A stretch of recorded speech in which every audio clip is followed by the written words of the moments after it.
ਹੋ ਜੀ? ਕਿਉਂ ਮੈਂ ਇੱਥੇ ਚੀਨੀ ਗਿਣਨ ਵਾਸਤੇ ਆਇਆ ਹਾਂ।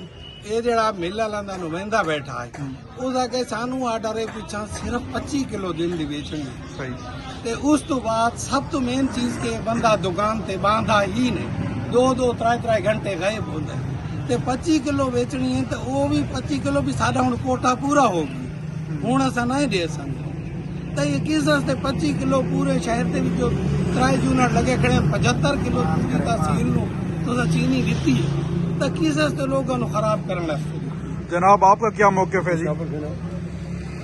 साढ़ा केड़ा मौका साढ़े नाल कोई परमानेंट कोई गल नहीं की ना गवर्नमेंट की ना मिल वाले की इतनी तुसा देवनी तो आपने पहले उन्हें आखे एक दिन 1 किलो देवनी दूजे दिन आखे 2 किलो कर दो कल एसी साहब कितनी बोरी डेली की देख एसी साहब की गल जी मीटिंग हुई है उस सामने फोन ते भाई गल की इन्हें भाई गल करी मैं तो आमने सामने नहीं गल की उन्हें आखा जी 5 किलो जो डिसाइड की 5 किलो नहीं कितनी डेली की आप कितनी बेच के आप दे सकते हैं डेली डेली की लिखी खरी पहले दिन दी थी तक आई पहले दिन कितनी बेची है? पहले दिन 1 किलो बेचते रहे नहीं कितने किलो बेची है टोटल? 18 किलो 18 किलो पूरा दिन आज कितने किलो बेची है?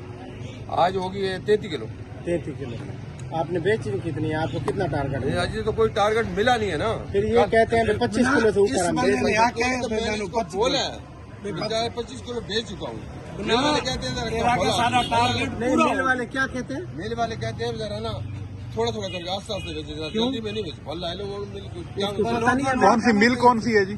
दरिया का शुगर दरिया खान शुगर मिल है। बिल्कुल इन्होंने कोई हिसाब ही नहीं रखा 25 किलो केड़ी शायद 25 किलो पूरे मुल्के दे विच बेचनी तमाशा आके बना दिता नहीं।